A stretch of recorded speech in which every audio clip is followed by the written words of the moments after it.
Buenos días con todos. Sí, si bien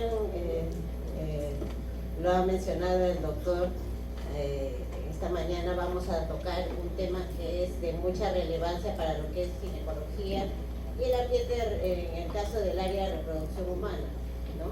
Si bien es cierto, es un tema y un capítulo amplio y tal vez una subespecialidad actualmente, pero bueno, vamos a resumir sobre algunos aspectos importantes y básicos que ustedes como médicos generales deberían conocer, ¿no? Es importante mencionar que, si bien es cierto, algunas personas pueden suponer que la infertilidad puede ser un problema menor, sin embargo, como se ha mencionado, tiene un impacto negativo sobre las parejas que lo sufren. Y en ese sentido, sobre todo en particular en la mujer, a veces tiene un mayor riesgo de violencia, ¿no? Existe divorcio, separación en las parejas que la padecen. También puede haber un tema de estigmatización social, ¿no? Puede haber también un tema de estrés emocional, depresión, ansiedad y baja autoestima. Todo eso cabe importancia resaltar para considerar que ya no es un tema, digamos, de menor, sino que tiene una relevancia y que tal vez sería importante considerar dentro de la prevención en salud pública, que muchas veces está dejada de lado porque tal vez así que no tiene la solvencia económica, los seguros no lo cubren y es de alto costo, ¿no? Entonces también tiene un impacto negativo sobre la economía de las personas que la sufren. Es así que el día de hoy vamos a hablar algunos puntos principales sobre lo que es definición, epidemiología, clasificación, causas de infertilidad, en sí el estudio de la pareja fértil, cómo abordarlo y tal vez algunos factores que pueden conllevar a esta infertilidad, tanto factor ovárico, tubárico, uterino, pélvico, masculino y algunas técnicas de reproducción asistidas más relevantes, ¿ok? Bien, según la OMS, en una definición que ya tiene años atrás y que sigue vigente, considera a la infertilidad como la imposibilidad de lograr un embarazo exitoso después de 12 meses de relaciones sexuales sin protección y el término sí lo resalta en la OMS sobre relaciones sexuales habituales o regulares o frecuentes, como quieran llamarlo, y eso se refiere más que nada a una frecuencia de aproximadamente 3 veces por semana, ¿no? Entonces eso hay que resaltar mucho porque a veces las parejas vienen y dicen: doctor, doctora, no puedo, no podemos tener hijos y tenemos ya un año de casados y qué sé yo, ¿no? Entonces así, en términos generales, podría considerarse una pareja que necesita ayuda.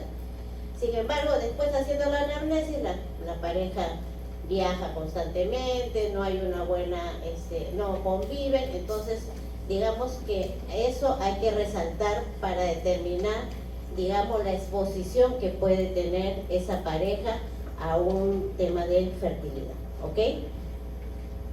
Sin embargo, ante esa definición también se pronunció la Sociedad Europea de Reproducción Humana y la Sociedad Europea, basado en estudios epidemiológicos de poblaciones normales, ¿no?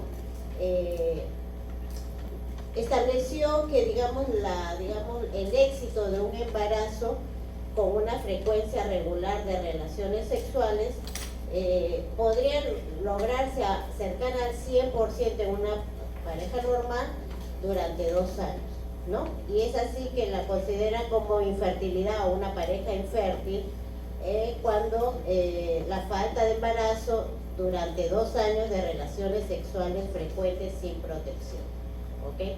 Entonces esas son 2 visiones. Sin embargo, no es, se pueden considerar, y más adelante vamos a ver, porque tal vez nos adelantemos a ese tiempo en algunas consideraciones especiales. ¿ok? Entonces, acá justamente existen publicaciones donde se ve el tema de la exposición de una pareja, ¿no?, por relaciones sexuales frecuentes, y en 3 meses se puede decir que la tasa de embarazo en esa pareja puede llegar a 57%, ¿no? Y conforme pasa el tiempo, en 6 meses 72, un año 85, y en 2 años es cercana al 93%, ¿no? Eso es según una publicación en 1956, y que prácticamente no ha cambiado, ¿no? En el Instituto Nacional de Salud, ¿cómo se llama?, el Reino Unido también menciona una publicación, pero ya basado en el grupo etario, ¿no? Y es así que en el grupo etario de más joven, por llamarlo de esa forma, de 19 a 26, a los 12 años tiene una tasa de embarazo de 92%, y a los 2 años de 98%. O sea, más o menos basado en esos evidencias, digamos, es que la sociedad europea es donde se manifiesta, ¿no? Claro, definitivamente, conforme pasa el tiempo y en la edad, y sabemos que eso tiene repercusión sobre la fecundidad. Bueno, en el grupo etario 27 a 29 vamos a lograr a los 2 años una tasa de embarazo de 95%, de 30 a 34 años a una tasa de embarazo del 94%, y de 35 a 39 un embarazo del 90%, ¿no? Y eso hay que mencionarlo, ¿no? Darle la tranquilidad a la pareja cuando viene a consulta, que pasan 2 meses y no se embaraza, 3 meses y no se embaraza, y especificarle que existe un tema digamos, de pronóstico o albur para llegar a una concepción. Entonces, no crear la ansiedad, sino al contrario, la tranquilidad, y tal vez dependiendo de los factores de riesgo que tiene esa pareja, decidir darle un tratamiento, estudiarla o esperar un poco tiempo, ¿no? Entonces, eso principalmente.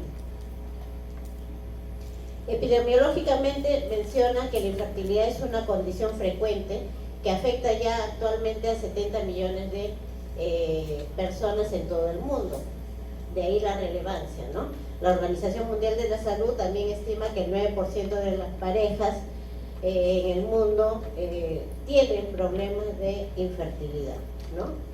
Estados Unidos también se manifiesta que es de 7.4 a 15% de las mujeres de 15 a 49 años que acuden por un tema de fertilidad a una atención médica, y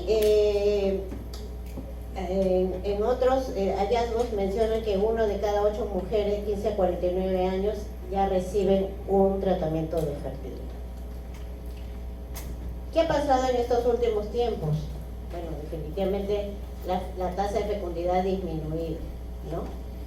Ahora, hablando de clasificación, existe una infertilidad primaria y secundaria. La infertilidad primaria es aquella donde no ha habido antecedentes de embarazos previos, ¿no?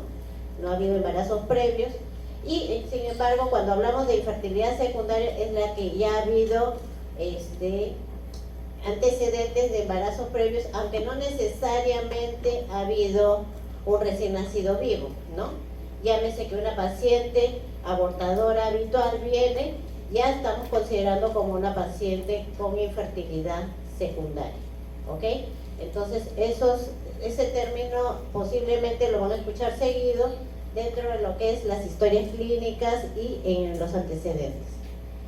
Y bueno, como les decía, la tasa de fecundidad ha disminuido en todo el mundo, en general, inclusive en el Perú, ya se menciona una tasa de fecundidad de 2.2%, sin embargo, no necesariamente está relacionada a fertilidad, sino también a un tema de estilos de vida, qué sé yo, que han cambiado a lo largo del tiempo, ¿no? Sin embargo, hay que mencionar que existen factores de riesgo que disminuyen la fertilidad, ¿no? Y se habla de por ejemplo, la polución ambiental por ejemplo, la exposición a toxinas, a pesticidas, a radiaciones, gases, todo eso puede contribuir o está contribuyendo en el mundo a que haya una afectación de la fertilidad. El tabaquismo, el alcoholismo, la drogadicción también se menciona, teniendo en cuenta que se encuentra una asociación firme entre lo que es el tabaco, el consumo de cigarrillos, con la disminución de la fertilidad, tanto en varones como en mujeres, y inclusive en el caso de las mujeres existe un aumento de tasas de aborto en pacientes fumadores, ¿ok? Entonces está descrito como tal. También existe la mayor incidencia de infecciones de transmisión sexual. Definitivamente existen infecciones, llámese la gonorrea o algunas, ¿cómo se llama? Infecciones como la sífilis, ¿no? Que de una u otra forma pueden afectar la anatomía del aparato reproductor femenino y definitivamente influir sobre el tema de fertilidad. La obesidad también, ¿no? Se menciona que aproximadamente en el caso de las pacientes que tienen un índice de masa corporal mayor de 30, existen mayores tasas de anovulación, mayores tasas de problemas de ovario poliquístico, oligomenorrea, y definitivamente que podrían influir en la tasa de fecundidad y en la fertilidad, ¿no? Por eso muchas veces, y dentro de los cambios de estilo de vida que tenemos que inculcar a nuestras pacientes, sobre todo que tienen estos problemas de fertilidad, es la disminución de peso. Muchas veces disminuyendo de 5 a 10% del peso corporal en unas pacientes con sobrepeso, puede restablecer fácilmente con ciclos ovulatorios, ¿ok? Entonces es importante. Las dietas exageradamente restrictivas también, lo opuesto, ¿no? Existen casos de anorexia o pacientes que son demasiado atléticas o que son este hecho definitivamente, y lo habrán visto, afecta sobre el sistema del eje hipotálamo hipófisis, por tanto puede tener una repercusión sobre la ovulación, ¿ok? Mayor uso de métodos anticonceptivos ha influido sobre la fertilidad, sí, en estos tiempos, ¿no? Mayor población accede a métodos de ese tipo, ¿no? Tratando de planificar los hijos que va a tener, o posponer, ¿no? Los hijos más adelante. Es así que existe mayor tendencia a un embarazo posterior, ¿no? En esos tiempos la mujer trata de sobresalir personal, profesionalmente, ¿no? Y muchas veces se olvida o pospone ese tiempo de fertilidad, se cuida, y más adelante ya decide tener hijos a los 35, 38 años, después de logrado su éxito, digamos, y no se da cuenta que el tiempo, ¿no? El tiempo toma cuenta, ¿no? De eso, ¿no? Ya la reserva ovárica, la calidad de ovocitos es diferente, ¿no? Entonces, todo eso puede influir o ha influido y sigue influyendo sobre la disminución de la fecundidad en estos tiempos, ¿no? El aumento de la esperanza de vida tiene que ver o no, sí, bueno, definitivamente ya ha aumentado la esperanza de vida en estos tiempos. Sin embargo, ya las personas también se preparan para una mejor calidad de vida, por tanto también quieren tener, digamos, menos hijos para tener un buen desarrollo personal, ¿no? Y también podría influir en este aspecto, ¿ok? Como les decía, hablando de de las tasas de infertilidad con relación a la edad es importante resaltar, ¿no? A lo largo de los años nosotros nacemos y digamos en el momento de la adolescencia o de la juventud tenemos una reserva ovárica diferente y que va a irse depletando con el paso de los años.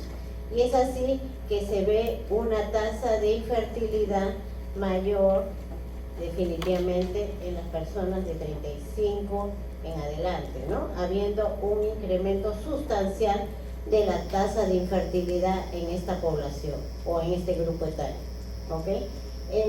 Más jóvenes es menor, sin embargo, de todas maneras existe, por tanto es importante identificarlas para poderle dar el estudio correspondiente y el manejo que también corresponde, ¿ok? Entonces, acá también se ve un gráfico, la tasa de fertilidad, ¿no? El riesgo de concepción en los diferentes años, y vemos que conforme pasan los años o la edad va disminuyendo esa posibilidad de un embarazo, ¿no? Por cada ciclo, ¿ok? Y si nosotros también nos relacionamos cuando ya existe un tema de manejo de fertilidad, en este caso con la inseminación intrauterina, igual, del mismo modo, ¿no? Las tasas de éxito también va a repercutir dependiendo de la variable principal, la edad, ¿no? Es así que, por decir, en pacientes menores de 35 años, ¿no?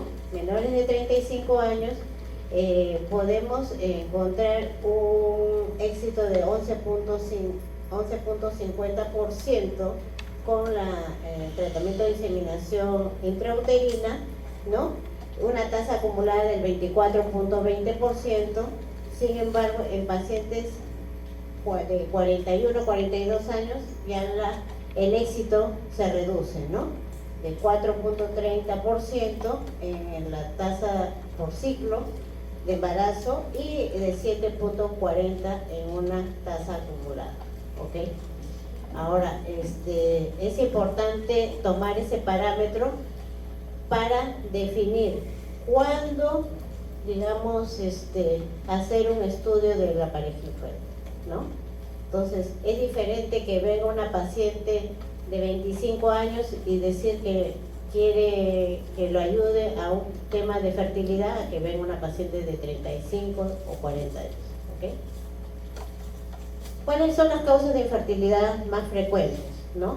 Definitivamente el factor ovárico o los problemas de anovulación son los que son los más relevantes. También tenemos los factores tubáricos, llámese por procesos de obstrucción de las trompas, adherencias o procesos de enfermedades inflamatorias pélvicas, como les decía, factores de riesgo de infecciones de transmisión sexual que conllevan a una alteración de la anatomía, sobre todo a nivel tubárico, y que definitivamente influyen sobre la fecundación.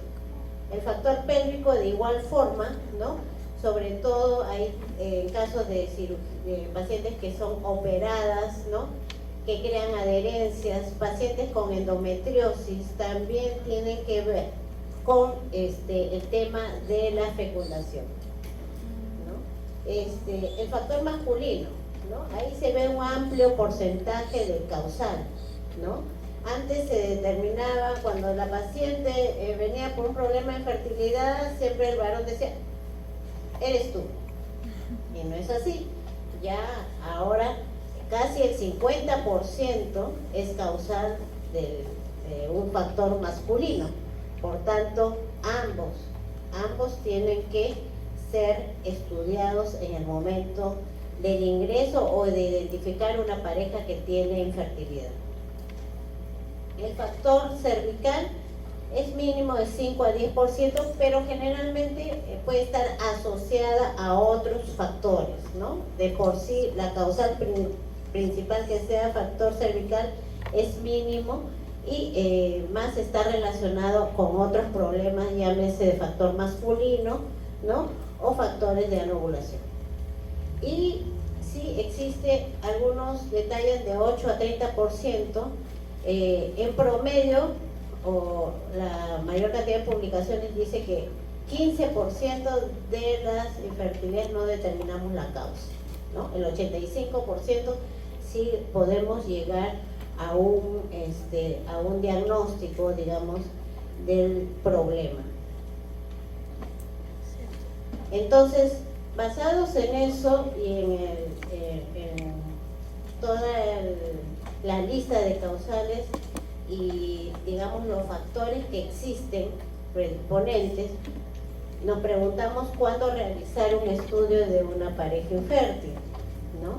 Entonces, en consenso y de acuerdo a las evidencias, las sociedades de reproducción han sugerido que las mujeres que no han logrado un embarazo después de 12 meses de relaciones sexuales sin protección o inseminación de donantes, que también se considera, necesitan un estudio de pareja infértil, ¿no?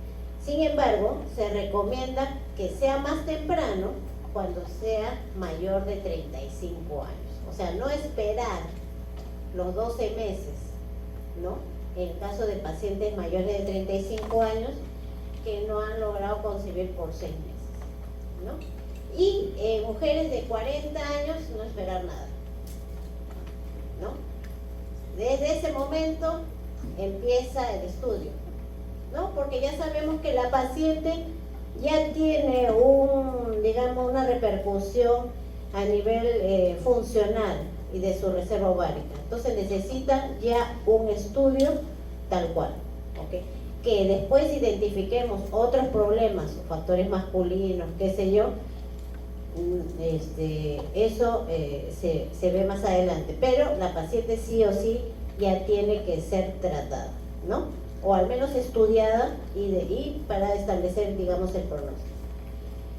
También se recomienda, en este consenso se recomienda también a aquellas pacientes que, o mujeres que sufren de oligomenorrea o menorrea y que desean concebir, ¿no? Entonces, pacientes que tienen este problema y bueno, ya tienen una pareja y quieren tener hijos, pues podrían ser incluidas dentro de este estudio, ¿no? Y aquellas que tienen una enfermedad tubárica, digamos, manifiesta, ¿no? Conocida, sospechada, ¿no? En el caso de endometriosis, donde existe una endometriosis tipo 4, donde existe una pelvis congelada, como existe un dolor pélvico crónico, ¿no? Que ya se ha identificado esa paciente y además quiere concebir, en cualquier edad también sería sujeta a un estudio de infertilidad, ¿ok? Entonces, esas son las recomendaciones para ver qué pacientes nosotros las vamos a incluir en el manejo. ¿Cuáles son los objetivos de este estudio? Bueno, buscar la causa, ¿no? Llegar a un diagnóstico certero de la infertilidad para establecer de acuerdo a la causa el tratamiento, ¿no? Si es un problema anovulatorio, tal vez mejorar cuál es la causa de la anovulación, ¿no? Porque puede ser un hipotiroidismo, puede ser una hiperprolactinemia, ¿no? Entonces, determinar la causa para si es factible, ¿no? Y ya estableciendo el diagnóstico, el tratamiento de pareja, ¿no? Cómo mejorar las tasas de infertilidad o la tasa de fecundación en esta paciente, cómo mejorar las tasas de embarazo, ¿no? Cómo darle, qué ofrecerle para darle una mayor probabilidad de una concepción.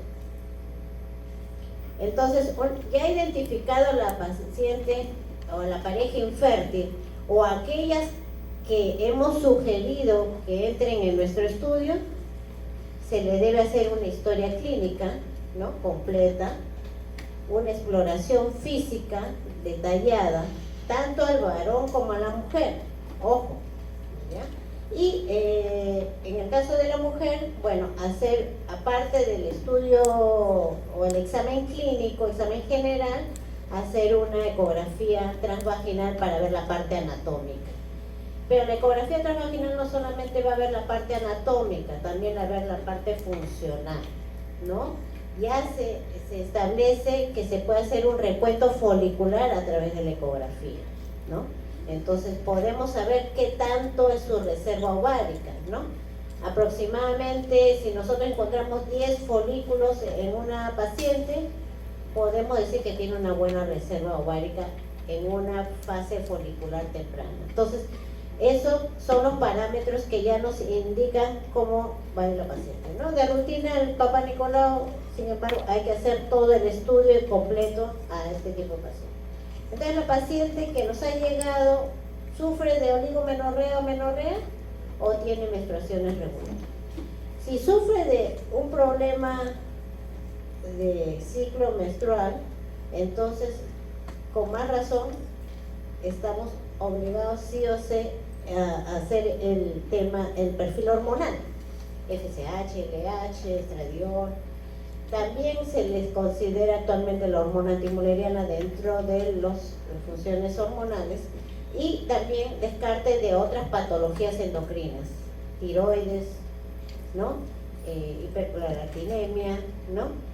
Y asimismo, también en el caso de amenorrea, con mucho más razón, hacer un estudio de cariótipo, ¿ok? Entonces, ese es nuestra paciente. Y en el caso de las pacientes que tienen menstruaciones regulares, hacer énfasis en lo que es la reserva ovárica. Bien. Y la reserva ovárica es FSH, hormona antimuleriana, estradiol y el recuento de folículos antrales a través de la ecografía transvaginal. ¿Ok? Entonces, esta es nuestra base para saber, esa paciente tiene buena reserva folicular, le puedo inducir, estimular para crear mayor opción de un buen óvulo, sí, ¿no? Y paralelamente hacer un espermatograma al varón, ¿no? También tengo que establecer si existe una permeabilidad tuvárica, ¿no? Porque si la anatomía está mal, de nada sirve tener buenos óvulos folículos, ¿no? Entonces eso tengo que establecer a través de una histerosalpingografía que nos va a dibujar el útero, nos va a dibujar las trompas, nos va a ver si están permeables o no, y de todas maneras ya tenemos, digamos, la cavidad uterina libre y permeable, ¿no? Y eso puede hacerse a través de una histerosalpingografía o a través de una, también, si vemos que eso está obstruido, tiene alguna alteración, pasa una laparoscopía, histeroscopía y cirugía de trompa, ¿no? A través de la laparoscopía nosotros vemos, digamos, la parte externa, ¿no? Pero sin embargo también podemos hacer un examen de cromotubación, que es, se infunde líquido y se ve si las trompas están permeables. Y si no están permeables, como se dice acá, hacer una cirugía de tal manera que se pueda, digamos, desobstruir, ¿no? A veces se logra, a veces no, dependiendo del grado de obstrucción, de la localización de la obstrucción, y eso también depende, digamos, no siempre se logra con éxito, ¿no? Entonces eso, y de ahí, en el caso de pacientes que ya se han definido que tienen una permeabilidad tuvárica, ¿no? A través de una histerosalpingografía, digamos, podrían estar aptas a una reproducción asistida de baja complejidad. Baja complejidad es aquellos procedimientos que se hacen, digamos, forma que no tenga mucha intervención quirúrgica, ¿no? Entonces, a través de inducciones, o sea, estimulación con hormonas o con inseminación intrauterina. Hasta ahí son las técnicas de baja complejidad. Y las de alta complejidad son aquellas que ya requieren, digamos, el manejo de hormonas con estimulación, con aspiración de los óvulos y un tratamiento ya en el laboratorio, ¿no? Entonces, a las pacientes que ya se logra hacer una laparoscopía, histeroscopía y cirugía y se logra una permeabilidad, pueden pasar a una reproducción de baja complejidad, pero las que no, ya son sometidas a una reproducción asistida de alta complejidad. ¿Ok? Este es más o menos el flujo que se da a este tipo de pacientes. Consideraciones importantes, sí, en la consulta médica cuando acude la paciente, lo ideal es que la primera consulta sea de la pareja, ¿no? Y establecer los tiempos y la metodología que va a ser sometida a estudios, tanto ella como él, ¿no? Porque ojo que en algún momento del tratamiento, por ejemplo, si va a ser sometida a un tema de inseminación intrauterina, la pareja también tiene que participar de ello, ¿no? Entonces, inclusive establecer que existen causales, es importante decir que existen causales fuertes que necesitamos el estudio completo de ambos, ¿ok? Entonces, posteriormente se puede hacer una evaluación individualizada, sí, ¿no? Porque existe tal vez, existe mayor intimidad con el médico, ¿no? Sobre tratar algunos temas particulares, ¿no? Sobre prácticas sexuales, antecedentes sexuales, infecciones de transmisión sexual, ¿no? Entonces a veces también en algún momento posiblemente la historia sea individualizada. Y sobre todo que hay que tener en cuenta que antes de iniciar cualquier tratamiento debe hacerse siempre con los estudios básicos, ¿no? A veces existen errores, ¿no? Que van a un médico y dicen, sí, tienes infertilidad ya, el doctor está alta, ¿no? Y no ven la consecuencia de una estimulación. La estimulación tiene que ser controlada a través de hormonas, a través de ecografía, no es simplemente dar los medicamentos de por sí, ¿no? Entonces, eso es muy importante enfatizar. En cuanto a la reserva ovárica, como les mencionaba, se define como la cantidad y calidad de ovocitos con la que la mujer cuenta en determinado periodo de tiempo, ¿no? Y eso, más que nada, está representado por el pool de folículos centrales que cuenta una mujer y, como les he mencionado, depende de la edad, ¿no? Es importante establecer la reserva ovárica desde el inicio del estudio de la pareja, ¿no? No solamente a través del recuento folicular, sino también a través del estudio hormonal. ¿Ok? Existen test de reserva ováricos bioquímicos basales, donde solamente se puede establecer dosaje de FSH, estradiol, inhibina y hormona antimuneriana, pero también existen otros test dinámicos donde nos estimulamos al paciente y vemos cómo está su basal y luego de la estimulación también hacemos un dosaje en esta paciente, ¿no? Ya sea a través de FSH recombinantes o a través de otro tipo de hormonas que favorecen el crecimiento folicular y favorecen la respuesta ovárica, ¿ok? También existen otros métodos que es establecer el volumen ovárico, el recuento folicular y Doppler, ¿no? Determinar qué tan vascularizado, nutrido ese ovario para determinar un poco la funcionabilidad del ovario, ¿no? Y otros estudios histopatológicos que son la biopsia, ¿no? Pero son los menos actualmente usados, ¿no? Inclusive los test dinámicos ya se han dejado mucho de usar, más nos basamos en lo que es el recuento folicular, la hormona antimuneriana y estradiol y FSH, que son los estudios basales más utilizados y para seguimiento tanto de ovulación y también de la progesterona en el caso en la fase ya digamos en la segunda fase del ciclo para ver si ha habido una ovulación en esta paciente.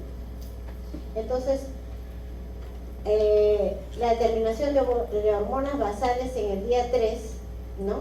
De FSH, el valor normal es hasta 10, ¿no? Y se dice que aquellas pacientes que tienen de 0 a 10, la tasa de embarazo se puede dar en un 28%, ¿no? Mientras que aquellas que sobrepasan de 21 a 25, casi es 1%, ¿no? Entonces un poco que es importante en qué momento nosotros tomamos la muestra de FSH, ¿cómo se llama? Y estradiol, es en la fase temprana, segundo o tercer día del ciclo, que es lo ideal, no es en cualquier momento, porque nosotros sabemos que nuestro ciclo es dinámico, no es estático. Entonces es importante saber en qué momento se toma ese perfil hormonal. Igual, el estradiol menos de 75 es, digamos, lo normal, ¿no? En pacientes que tienen menos de 40 picogramos podemos encontrar una tasa de embarazo de 25% en el día 3 y de 40 a 75, 10%. ¿Ok? Entonces, y 100 definitivamente, digamos, no hay una buena, un buen pronóstico en esta paciente, ¿no? Entonces, de ahí la importancia de, como les decía, en qué momento hacer el dosaje. Igual, acá este es el número de folículos centrales y el pronóstico de reproducción asistida. Y sí, haciendo una correlación, ¿no? Aquellos que tienen menos de 3 folículos posiblemente sean en promedio de edad mayor, 36, en este grupo de pacientes, ¿no? El FSH es de 12, ¿no? En promedio. Y si vamos a las tasas de embarazo por ciclo, en este grupo es 0, ¿no? Mientras que aquellas que tienen un mejor recuento folicular mayor de 10, ¿no? Posiblemente sean en este grupo las personas más jóvenes, en promedio 32.8 años, y vemos que la tasa de embarazo por ciclo es de 36.8%. ¿Ok?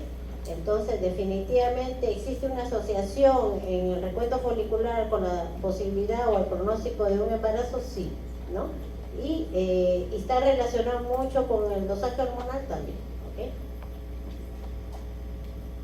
Esa es la parte, en el caso de la parte anatómica, es importante ver la parte de las trompas, como les decía, evaluar la permeabilidad tubárica y se debe realizar a través de una histerosalpingografía, que es una inyección de líquido de contraste, y la sensibilidad es 65%, ¿no?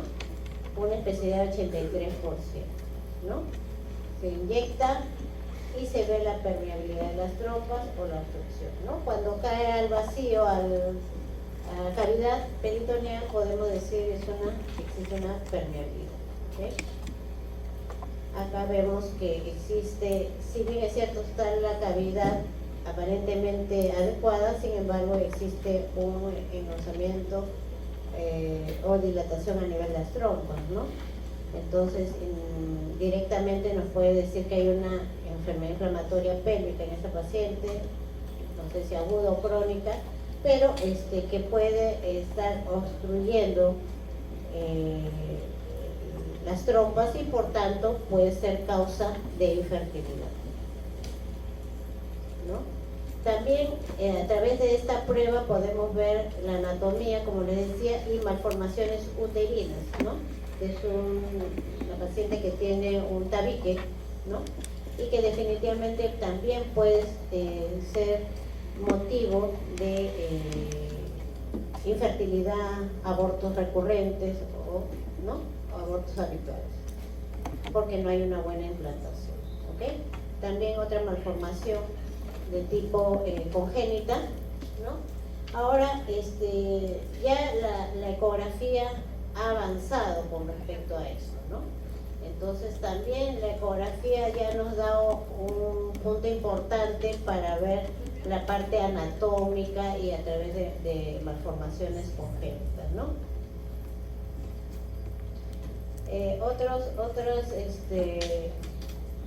Digamos, otro que nos ayuda la histerosalpingografía también a ver otras imágenes de sustracción, ¿no?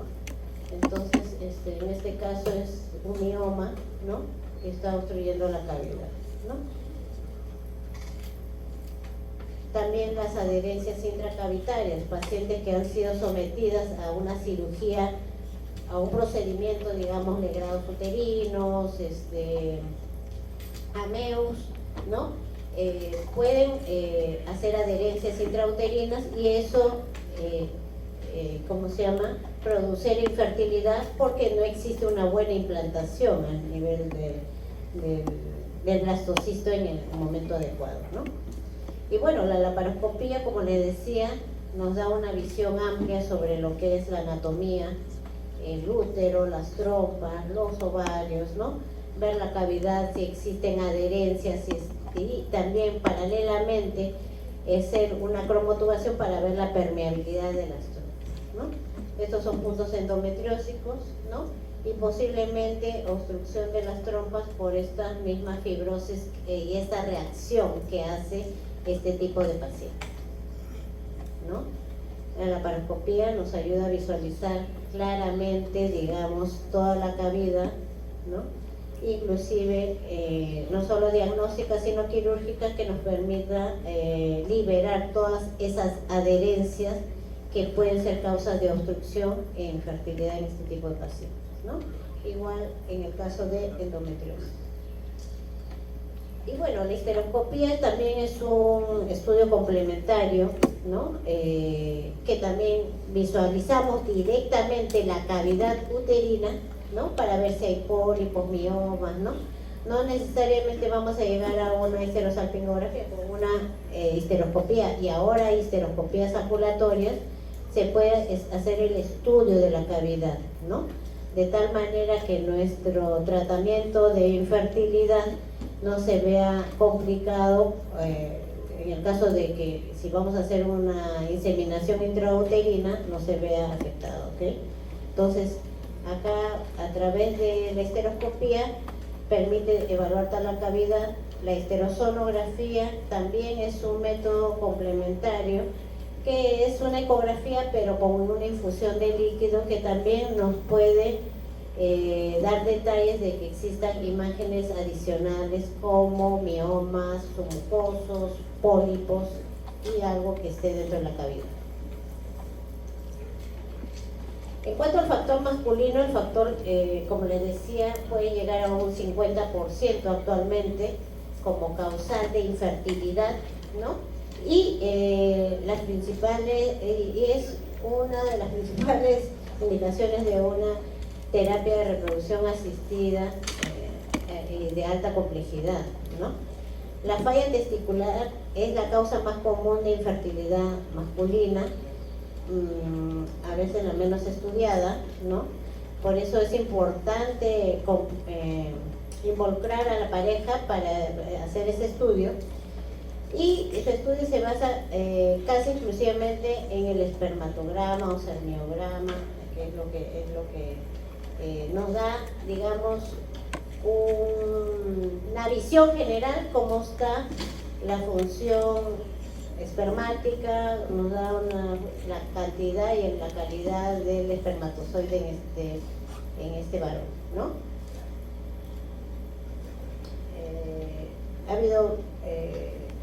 Existe una tabla ¿cómo se llama?, de parámetros para determinar la calidad del espermatograma, y ahora actualmente se toma la del 2010, ¿no?, donde considera que el volumen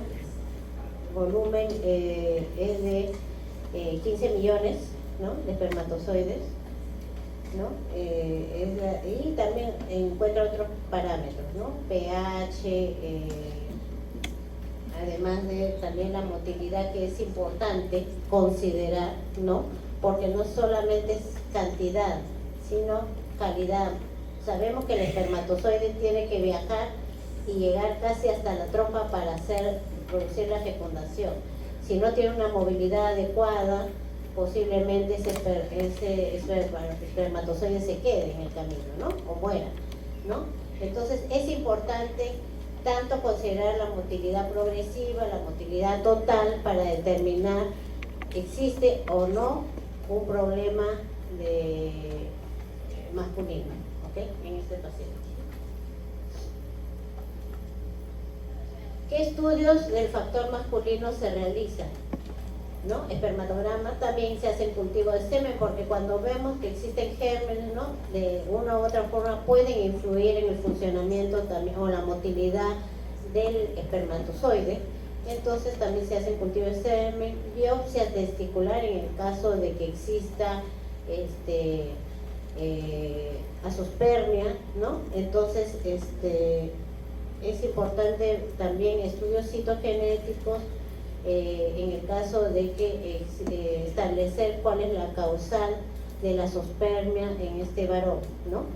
La fragmentación de ADN es también un estudio que se hace para ver la posibilidad o el pronóstico de fecundidad de ese espermatozoide, ¿no? Y algunas pruebas de función espermática que más que nada están relacionadas a, digamos, a la relación que se tiene con el moco cervical, ¿no? Porque a veces existen espermatozoides que tienen incompatibilidad y no pueden penetrar. Entonces todos esos estudios es factible hacerlo en el caso de infertilidad de factor masculino, ¿no? Como le decía, existen técnicas de reproducción asistida de baja complejidad y de alta complejidad. La de baja complejidad involucra la hiperestimulación ovárica controlada, es decir, nosotros estimulamos a nuestra paciente a través de inductores, ¿no? Llámese el citrato de clomifeno, llámese el letrozol o aquellas gonadotrofinas, como tratamiento médico, ¿no? Y la seguimos a la paciente, ¿no? Y hacemos un seguimiento ovulatorio ecográfico generalmente hasta determinar una buena cantidad de folículos de tamaño adecuado y que estén compatibles también con un endometrio paralelamente adecuado que pueda recepcionar eso, ¿no? Y es ahí donde se hace una inseminación artificial, ¿no?